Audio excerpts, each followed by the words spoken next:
if you want to establish good connections, good communications, and with others, well, you've got to have it within yourself first.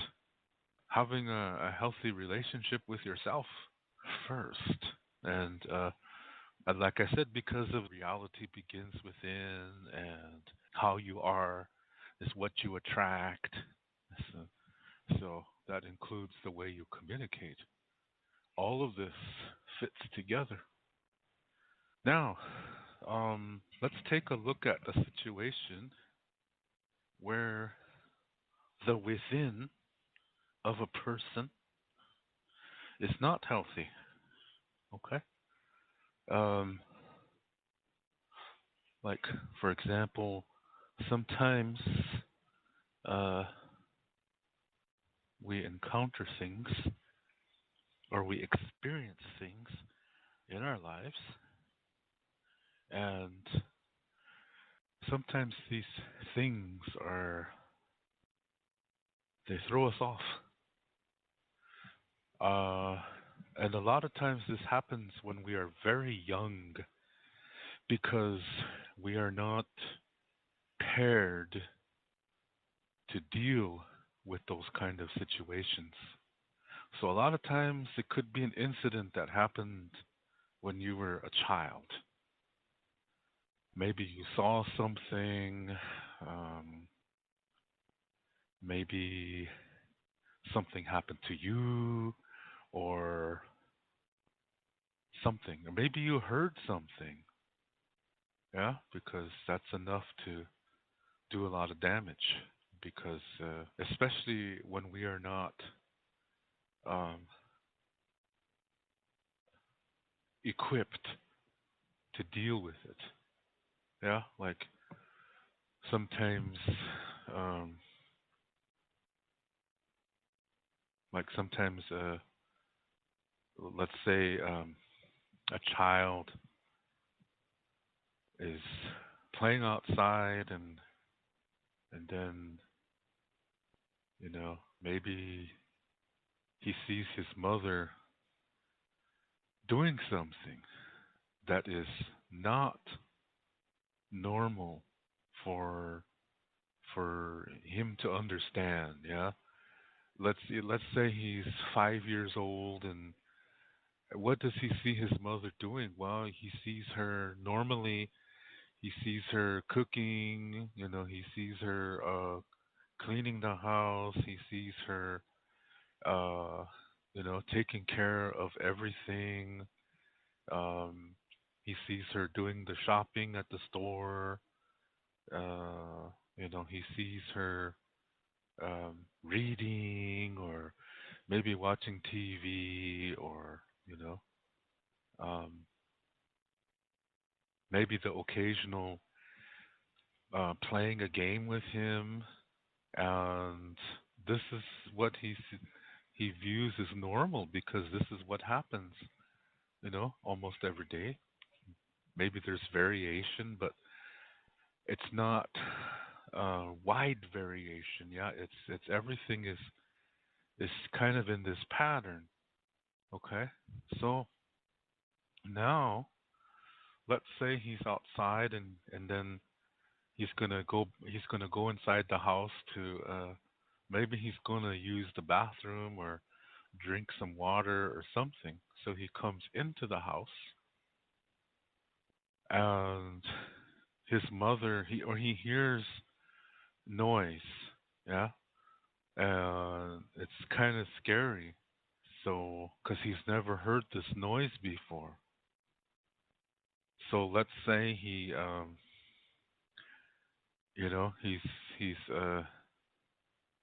he realizes that's his mother's voice, and he gets scared. And he never heard his mother making those noises before, and he's scared. Yeah, and he thinks maybe something bad is happening to her. Depending on his personality, Some guys might run out and because they're scared. Yeah. Another other guys are a little bit more brave because we all have different personalities. So maybe the one who's brave, maybe he goes up to see, or he goes and tries to find where this is coming from, and then he sees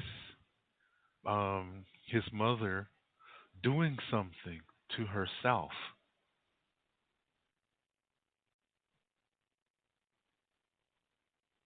Okay, and she's let's say that it let's say let's use a let's be a little bit specific. Okay, I'm going to give an example. Um, let's say that he hears his mother crying, but in a weird way. Yeah, in a way that is strange and it's scary. So he finds his mother, and let's say she's in the bathroom. Okay, and the door's closed, but it's not locked. Okay, so let's say he slowly opens it, and she doesn't hear it because she's crying in a weird way. Okay, so he peeks in, and he sees that let's say she's in the bathtub. Okay, and what she's doing is she's got a razor, and she's making cut marks on her arm. Okay, and so blood is coming out, and it's going into the water, and it looks scary. He doesn't understand what's going on, and he doesn't know what to do. So he freaks out, and he runs downstairs, and he doesn't know what to say. He doesn't know if he should tell his father or any other family members. He's so scared by the sight of, because when you put a little bit of blood in water, it really expands, and it makes it look like it's worse than it really is. Okay? But he's just 5 years old, so he's freaking out. Yeah? This is out of the ordinary. The image stays with him. He keeps seeing it all the time, and it bothers him, and he's too scared to talk to anybody about it. He don't want to talk to anybody about it. Okay? So he tries to do things so he doesn't think about it. So his personality starts to develop in a different way, yeah, that but he doesn't want anybody to know there's something wrong. So he tries his best to act as normal as possible, and he he is he wants to how do I say this? Yeah, he doesn't want anybody to learn. He is bothered by something. He's too scared to talk about it. He doesn't want to talk about it. He's scared. But he doesn't want to talk about it because he knows if he talks about it, he sees it stronger, and he wants to forget it. So he has to appear to others like he's okay, like he's normal. He doesn't want anybody to see that something is bothering him because he doesn't want to talk about it. Okay? So he learns to cope with it, but in unhealthy ways. He's trying to forget it. He's trying to ignore it. And some of the things he learns to do as he gets older is to deny certain emotions. Okay? So when he feels something, it could be any emotion, okay? It could be anyone, but there's a certain one that he really doesn't want to feel because it reminds him of the way he saw his mother. So he develops ways, you know, to hide this problem. He doesn't want anybody to know. He wants people to think that he's normal. So he might develop a personality that's really uh, out there. Yeah. Um, he talks all the time. He he always tries to be interested in what others have to say. And he keeps talking because he doesn't want anybody to ask him anything. So instead, what he does is when he's talking to somebody, he really asks questions a lot. So this way, you know, others are saying things, and that way they don't see that he's hiding something. So they appear normal. They can get an education. They have jobs. They function normal. They look like they're functioning in a normal way. Seem like nothing is wrong. Yeah, they seem okay, um and everything like it's on the level. Yeah, everything looks like it's natural. That there's nothing wrong, and so people think everything looks okay. Everything looks normal. Like I said, this boy grows up. He's a man. He even gets married. Okay, let's say he even gets married. He has children, but all this time doing. He really learned ways to conceal this problem. So even his wife doesn't know. Yeah. Maybe there's times when he says that he's going to go fishing, with his friends or something, or maybe he's going to do, something just, during the day, the whole day. So she thinks he's out there in the nature doing whatever, but maybe what he's really doing is he's going to a hotel room someplace, and all he does is cry. Maybe he's there for 10 hours, and all he does is cry. Cry, cry, cry. The whole 10 hours. Nobody knows he's there. Maybe he parked his car someplace else and walked to that hotel, made sure nobody saw him go in. But he cries silently, yeah.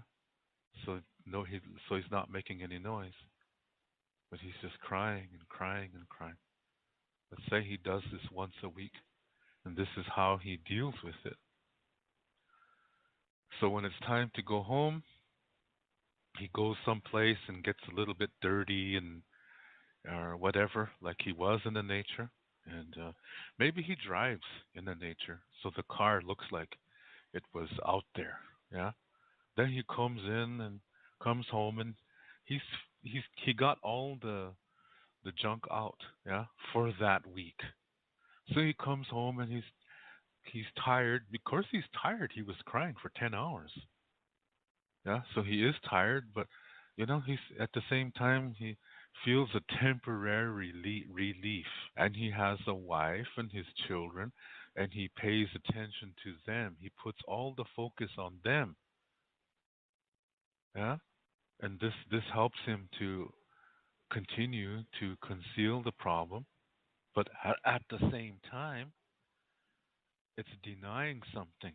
He's in an emotional denial. He doesn't want to face it. That's why He goes someplace private to, like I said, in this situation, he cries, but he's not really facing it. He's crying, but he's not facing the problem. He doesn't want to, but it's still bothering him. Yeah, it's still bothering him, and that's why he cries. But he doesn't want to face the problem, and this is his way of dealing with it. So his wife doesn't know for a long time. Okay, and then as they stay together, more years. Now let's say the children are excuse me. Let's say the children have grown up. Yeah, let's say they've grown up, and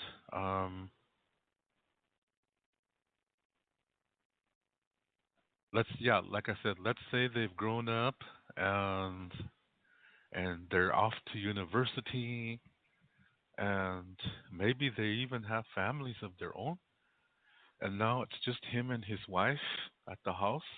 And see, now he doesn't know what to do because before, being busy with the children helped him to hide from this problem.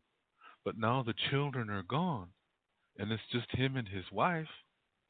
And now he's like, oh, he needs to do something to fill up that hole. The hole that was left when the children left and started their own lives now, their adult lives, and going to university, having children, having families, and like that. They have their own homes and things like that. And now now there's a hole left in this their home of the father and um, his wife. Okay, this guy and his wife. So he needs to find a way to um, fill that hole somehow. Because if he doesn't, his wife is going to sense that something is wrong. So he tries to cope with it, but then it comes out in a weird way. Okay, maybe all of a sudden he starts collecting things, but I'm not talking about coins and knives or guns or stamps or records or anything like that. No, no, no. Let's say he collects junk. So junk starts to pile up around the house. And next thing you know, um, the entire house looks like a junkyard. There's tires in the house, old tires, pieces of broken uh, machines like air conditioners and things like that. He has things lying all over the house. And in his mind, he thinks everything is okay. See, it's starting to come out. This thing that he was trying to hide all these years. Yeah, 20 years he was trying to, no, longer because it started when he was a little boy. Okay, so maybe 40 years he's been hiding this problem, and now it's starting to come out. Yeah, it's like a volcano, yeah, that it's slowly getting ready to erupt, and things are coming out already. Yeah, and it comes out in the form of weird behaviors. Yeah, and so the wife is getting concerned. She's saying, "Why are you putting all this trash in the house?" And he's saying, "What trash?" Yeah, he honestly does not believe this is garbage. He sees it as a collection. He thinks it's okay. And so one day he's gone. Let's say he's gone for the weekend. Okay, let's say whatever he does with his career, his job or whatever. Let's say he has to be gone for the weekend for seminar, workshop, or something like that. So when he, let's say he takes off on Friday, and he's going to return Sunday night. Okay, so he's going to be gone Friday night, Saturday night. So after he leaves, the the wife hires a cleaning company to come in and take all this junk out of the house. And she and her friends start mopping the floors, and maybe they even have to clean the walls in some situations, and they take all the trash out. Everything is gone. They take it out so it looks all nice and clean again. Yeah. And then Sunday night, yeah, he's her husband's coming home. She thinks he's going to be pleased because the house looks so nice again. So he comes into the house and sees everything is clean and all his stuff is gone. All the trash is gone. And he freaks out. What did you do? Where is my collection? I can't believe you did this. Why would you hurt me like this? He says. And the wife is stunned. This is total opposite of what she thought he was going to of what she thought he was going to do. So the next thing is they argue, okay? Let's say they argue the whole Sunday night. Yeah, that all that time they're arguing. And so when Monday morning comes, she tells him, "I'm going to go now," she says. "I'm going to go away." She says, "I need to clear my mind." She says, I need to um I need to find some peace, and then we can have a discussion. And her husband, maybe he says, "Yeah, check yourself into a mental hospital because you have a mental problem. It's so obvious," he says. So she knows that now she knows there is something wrong with her husband. Yeah. So she don't say anything. Yeah, she doesn't say anything. She just packs her suitcase with some clothes, and let's say she calls one of her children and says, "I need to. Your father and I had a disagreement, and I need to be away from him for a while." So, and then of course, let's say the children take her in. Okay.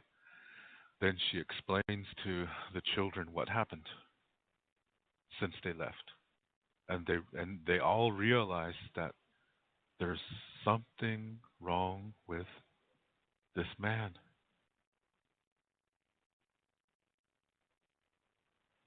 Yeah. So let's say they talk to a psychologist.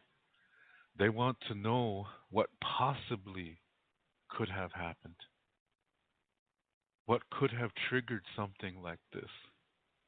And a good therapist or a good psychologist would say that it probably something must have happened when he was a little boy, and he found a way to conceal it, to hide it, and to develop a personality so that he could present himself to the world, and that everybody would think he's okay, that he's a good guy, that he found a way to conceal it, but he even though he seemed normal, that it's like a time bomb ticking away as the the expression that's overly used. everybody everybody says it, but it's overly used because it's a good expression. This is really the way it is. Yeah, that it is a time bomb. It's ticking away and it's waiting for something to upset it. And then when it blows up, a person starts to develop behaviors that are really peculiar, really odd, and he believes there's nothing wrong. But when people tell him that, gee, what you're doing is weird, why are you doing that? See, in his mind, he thinks he's okay. So he thinks the others have a problem, like the argument that he and his wife had. He believes that his wife has a mental problem, but he's so far gone in his emotional denial that he honestly believes that there's nothing wrong with him. A lot of times these kind of personalities are narcissistic. Yeah? They're very narcissistic, and narcissism is founded upon duality. That's why I explained what duality is earlier. Yeah? So now, he honestly believes that there's no problem with him. He has gone over the edge. Yeah? He now, because usually people who have mental illness, they don't know it. Yeah? They don't know that they have a mental illness. They think they're okay. This is the severe cases. Maybe he's got some kind of what do you call that? Schizophrenia. And so it's too far now. He's gone over the edge. After the children moved out because they're grown up and they have their own families.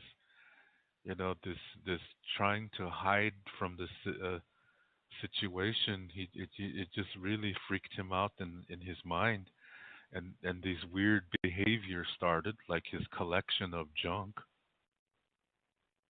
And while doing this, he went over the edge. So he truly believes there's no problem. He's covered that experience of seeing his mother cut herself with a razor blade on the arm. He's concealed it so deep that he went over the edge. Crazy. And so now he has a mental illness. He really thinks everything is okay, but it really isn't.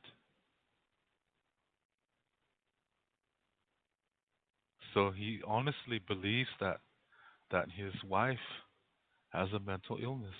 She doesn't. In the beginning, she blames herself. She thinks that maybe she did something wrong, but really she didn't do anything wrong. He was hiding the problem from her. He knew he had a problem in the beginning. He knew he had a problem, but he just didn't want to face it. And but he found a way to hide from it for 40 years.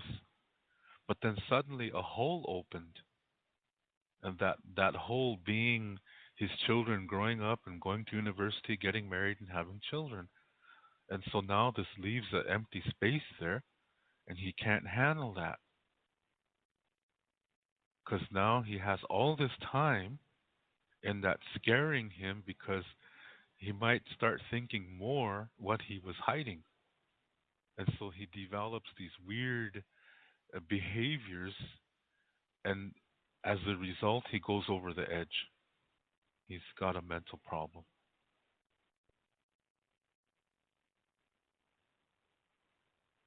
Yeah, and he thinks everything is okay. And his wife realizes she can't live with him anymore. Problem that cannot be fixed now. He's gone too far. And she doesn't want to spend the rest of her life like this. She's not being selfish. She deserves to be happy. Everybody does. We all do. Now, some people might say, well, she should stay by his side because he's sick.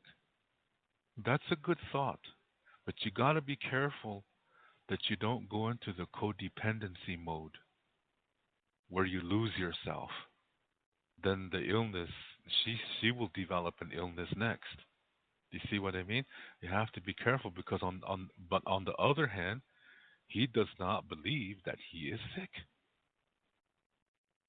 So how can you take care of a person who doesn't believe he's sick?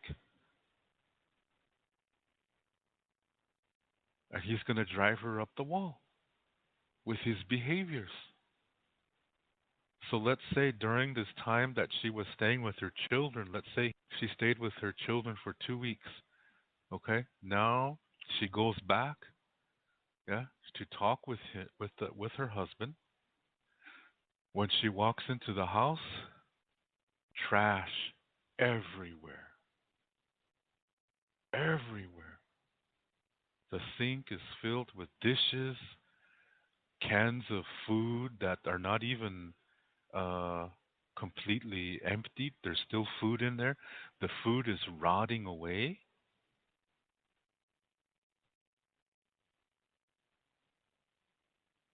Yeah, there's trashy clothes, dirty clothes all over the place. It stinks. There's shit all over the place because he doesn't flush a toilet and that got plugged up, so he just shits wherever he feels like it, and he's too far gone.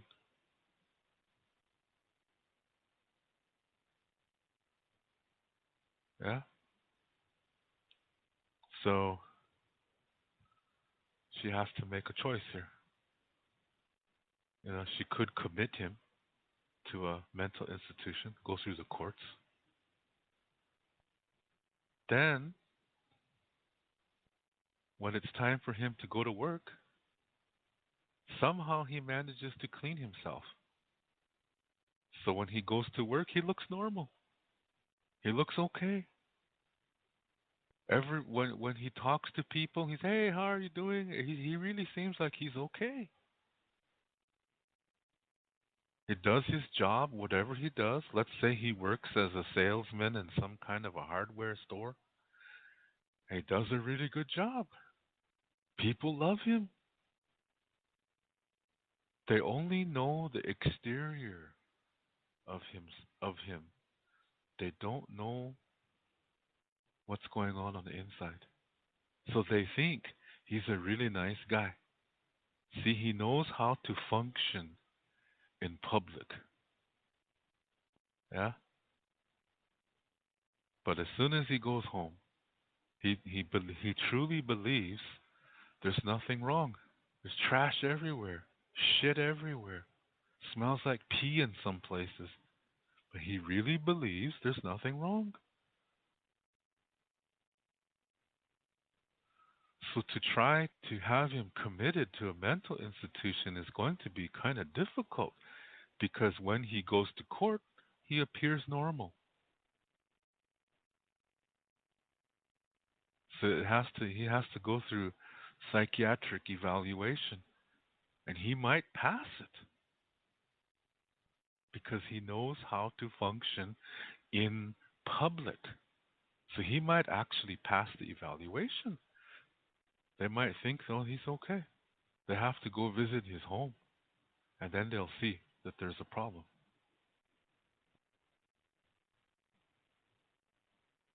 Yeah? But he honestly believes that his wife has the problem. And he might say, Well, you should go to a mental institution, and then when you get better, maybe you can move home, he says. Because I know that deep inside you still love me. Yeah, I know that you still have you love me, and that right now you're saying that you want a divorce, you want to live away from me, you want to live on your own. Okay, you can go, he says. But I know you're just angry, he said, that one day you will stop being angry and you will see that, that you still love me, and I'll be here waiting for you. That's what he says to her. And she says, I can't, I have to get out of this. So she files for divorce, and she gets the divorce, and she leaves. She goes find another place. Now he's panicking because he's, because in his reality, he doesn't have the problem. Yeah, in his reality, she has the problem.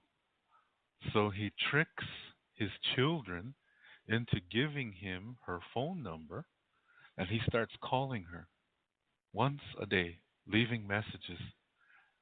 Hi, honey, I'm still here for you. I love you. I always love you. You're my one and truly love, and I know that one day we will be back together again. I know that. So I'm just letting you know. I love you forever, and I'm waiting for you. He leaves that message every day. And she has to get a different phone number. Maybe she even changes her name. And the children decide that, you know, that they're not going to tell their father anything. This has to be a secret now to save the mother.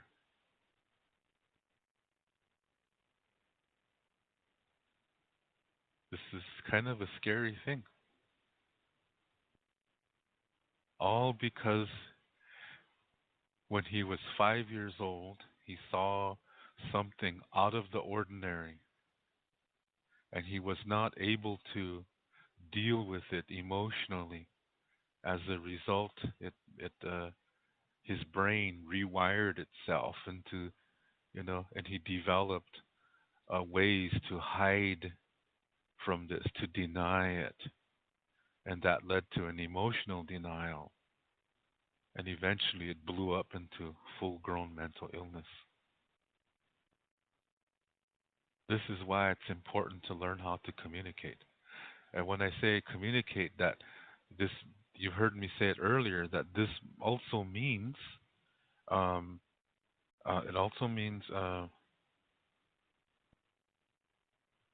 it means that it includes how to listen. Yeah, it includes how to interpret what you see, to interpret what you hear, what you feel.